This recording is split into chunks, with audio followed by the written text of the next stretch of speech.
This is Jay, This is A, and this is Moxicated.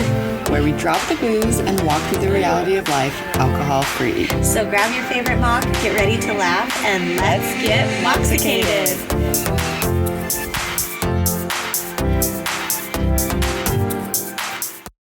Happy Monday. It's Mox Monday once again. Yay. All is We are right. back. Yes. It's Yay. funny, through our break, I got the most texts about, I'm really missing Mox Mondays. I was like, oh, I know. We missed you too. I know. One of my friends calls it Moxie Monday. And I love that. It's very cute. I will tell you that while we were in Phoenix at the Fashion Square Mall, sorry if I'm being too specific, there is a restaurant there called Moxie's, and me and Kyla tried to get a seat, and they kept telling us it would be like 20 minutes, and it was an hour and 20 minutes, and we never got a seat. Oh, So I ate at Shake Shack across the street. yum.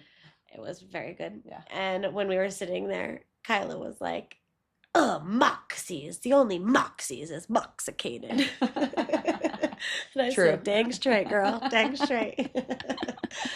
So we're back for Moxicated Mondays. Yes. And it's so nice in January, taking a nice deep breath. That's what I think of this month, is a nice inhale. The exhale will come, but this is the inhale, and maybe some of you are trying dry January. Yes. Are you? Yeah. Every January is dry, babe. I mean, like every month is dry, but I do love during dry January, which I talked about it in another episode, that restaurants do get more creative. They offer different drinks. They offer more things to cater. And then Jess had mentioned like grocery stores have whole displays of zero proof liquor and different options and all of the things. It's out there, I feel like, for everybody to kind of see and maybe experience. And so maybe that's why you're here. Maybe this is your first dry January. Maybe you've done dry January before. Maybe this is your yearly reset with alcohol. So wherever you are at in your journey, we thought maybe we would give just some insights about dry January. Yes.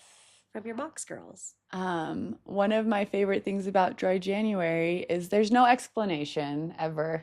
You just tell the people that are asking, why aren't you drinking? I'm doing dry January. And you are free to explain if you want. You know, I'm sober, curious, wanted to see how I felt. I went a little crazy over the holidays. Or you can just end it with just doing dry January. Don't want to drink, thanks. Don't want to drink. I think something to establish right off the bat, whether you are doing a sober for life journey, whether you're doing a dry January, whether you're just seeing where it goes, is something we call, especially if you're new to Moxicated, a Mox toolbox, something that you have to prepare yourself, because whether you're just doing this, for a specific time period, or this is a change that you would like to make in your life, you need to be prepared for it. Yes. You can't just go into it like, balls to the wall, or playing it by ear. Like, if you're not going to prepare yourself for the things that may show up or come up during this month, it might be a little bit harder to fulfill the goal that you set out to. Also, I feel like a big misconception with dry January is that you're going to feel great the first week. Like maybe you haven't had a dry month in years. Yeah. Like it's going to take your body some time to get back to that baseline, and it's not going to happen from not drinking for 2 days. So don't quit if you're on day 4 and you're like, I'm not feeling better. I feel like shit. Yeah.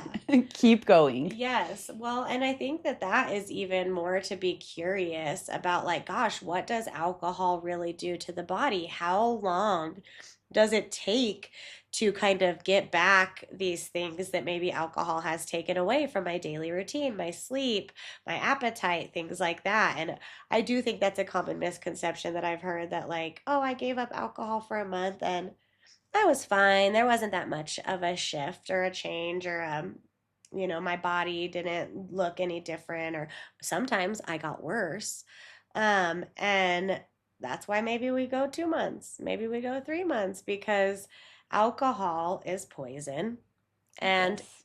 it does things and it takes a while to get out of your body. And so, something to expect in any type of situation where you're removing alcohol is mood swings. Yes. Like, you're not gonna feel happy go lucky all the time, especially when you look around and see how many people are drinking. Yeah, no, emotions are definitely going to come up. Weird Yeah. emotions. And two, I think another that goes with emotions, it's like, why are you feeling this way? Are you overstimulated? Are you tired? Are you Yeah. lonely? Are you hungry? And that goes with cravings too. Like, why am I craving these? What's going on? Hmm. And I think stopping and like evaluating that, because you are already doing something to better yourself by Yeah. doing dry January. So why not dive deeper and like work through these emotions and these feelings? Or just at least even acknowledge that they come from somewhere else. Yes. And that maybe, like, when you were drinking was because you were making them be a little bit more quiet. Um, I think of like Inside Out a little bit, and it's Yeah. like, who's controlling it up there? Like, sometimes anger just takes over. And this is something I talk about, or was at least recently talking about with my daughter. I'm like, think about when anger is taking over the console. Like, everything's on fire, everything's red, and it takes a while for joy to get it back. You kind of just have to let anger do its thing. And when anger's burned out, joy's going to take the console back, and you're going to feel that again. That's the same as adults. Like, we have to learn how to process these feelings without reaching for alcohol. The fact that you're having mood swings is not mean that, like, it's not working or you need a drink. I think in fact it's the opposite of, like, oh, this is what it feels like. This is what I've been kind of like numbing for a while, to have Yeah. that honest conversation. Oh, yes, to all of that. Yes. Well, and another part of the Mox toolbox is like having your own car, because or your own way out, I guess I should say, a planned way to exit any events, because that is how you get out of like a triggered situation, a situation where you might do something that you're like, oh, I wish I wouldn't have, or dang, I, had this all planned out for myself and things went sideways because I didn't leave when I should have. Maybe even if you're going to a social event and you know that there's a person there that you usually drink with, don't sit next to them.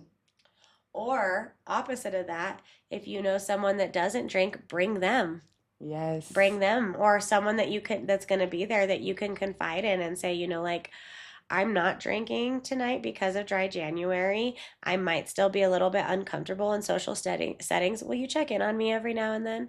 Will you sit next to me? Will you bring me an extra whatever coffee or drink that you're bringing to the party? And that can also be beneficial too. Um, Bringing your own drinks is Yes. also a good way to deflect somebody offering you a drink. I honestly think since we started this podcast, but for sure since we stopped drinking, that the idea that everyone needs to have an alcoholic drink in their hand has kind of like dissipated a little bit. Like, as long as you have a beverage in your hand, in my experience at least, people don't bother you. Yeah, it's very true. They really just want to be like host and hostess by like getting you a drink. Yes. And if they only have alcohol, then that's what they're going to offer. I mean, some people are different, but like, you having your own drink really eliminates a lot of tension or questioning. Something else that might be cool to do is like journal, even just one Yes. line, Yeah. or your feeling. If it's a mood swing, if it's something taking over, just say, like, today felt this. Yes. I have that written down. It says track how you feel, not just the days. Talk about your Mm, energy, anxiety, patience, skin, digestion, all of it. That yes. is one thing that I get envious of other people in early sobriety is they have like a journal, like and Mm, can go look back in their long term. They're like, gosh, I went and so read that and was sweet. like, that person, I wish I could just hug that version of me. And I didn't do that. So I don't have that, but I can think back Yeah. to those times. But yeah, it's Another interesting. Yeah, and another thing too to write down would be to notice when you want to drink, your triggers. Yeah. And then, like Al said, if you had that to look back on, you can see how over time that changed. Like, oh my gosh, this used to trigger me and now it doesn't as much. But that's also good for, just knowledge, just like tracking yourself. Like, wow, when tequila was put in front of me, I really had this exact feeling. Or like Yeah. today, I was driving past a patio and it's -0 degrees, but it still reminded me of drinking outside. Like, remembering or noticing what triggers you to think about alcohol is something that you could possibly journal. Big fan of journaling over here. I honestly think, and this is going to be to everyone's personal preference because this is your journey with alcohol free. It's not mine. It's not Allie's. It's not Moxicated's. It's yours. So you get to decide. But maybe it might be nice to remove the language about, like, I'm only doing this for January. Yes, At keep least in your going. head. You can keep going. Like, Yeah. I don't know whoever said you, and honestly, think about it. Think about that time where you didn't drink for a couple weeks before your vacation. You were doing all this wellness stuff because you wanted to look good for this vacation. And then the first day of your vacation, you got blacked out drunk and because you hadn't been drinking, your tolerance isn't there, all of that. Like, February 1st is not a day to black out. Yeah, Like, you don't want to feel awful on February 1st. So it's like removing that language and the barriers. And I think something that is, I say get curious, but like something you can tell yourself is like, I'm experimenting. Like, I'm just going to see how I feel at the end of the month. And I know at least two people in my personal life that did that, where they, instead, like they tried it, started off with dry January, but didn't put boundaries or restrictions and just said, like, I'm going to keep seeing how I feel. And dry January led into February, led into March, 3 months in, you know what, I'm going to keep going, led into 1 year. And so maybe removing the boundaries and restrictions over like the wordage and the verbiage you're using will let you experiment more, because when you experiment, like, you get things wrong. yeah. Sometimes the experiment blows up in your face.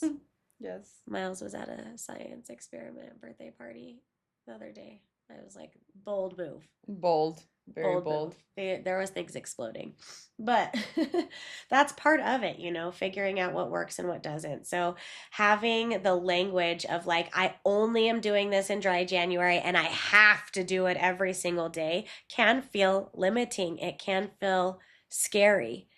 Yes. Instead of saying like dry January is an opportunity to reevaluate my relationship with alcohol and see how I feel. So that's what I'm going to do. Yeah, and I said it before, it's a choice, it's not a punishment. You're Choice. making this choice. And two, like, oh man, my thought just Be left. proud of yourself. I was literally going Yeah. to spit it out, so maybe your thought went into Yeah, my mouth. Be maybe. proud of yourself for making a decision that is different than everyone else, that helps you, that lets you get introspection on yourself, that allows you to be a more you version of yourself. Like, be proud of yourself for even Yes. making one day of that decision. Yes, and I just remembered also, if you happen to slip up in the early days of January, just start over. Keep I going. know so many people that are like, no, I drank, so it's over. I'm just gonna drink the rest of the month. And I'm like, no, there's no rules to dry Yeah. January. You can just do whatever you want. Honestly, it's not even start over. It's like, Yeah, just go again. Just like yeah. wake up and don't drink that day. Yes, Like, you're still on the journey. The journey has yes, no start and stop. It's, you're on it. You're doing it right now. Tomorrow's going to look different than the day after that, but like, you don't stop the journey. You don't go back and say stop. We're not going anywhere. yes, You keep going. So, dry Januaries, keep going. yes. And we'll be back next Monday for another episode of Mox Monday. And it was so great to start the week with you. Yes. We love you, babes. Talk soon.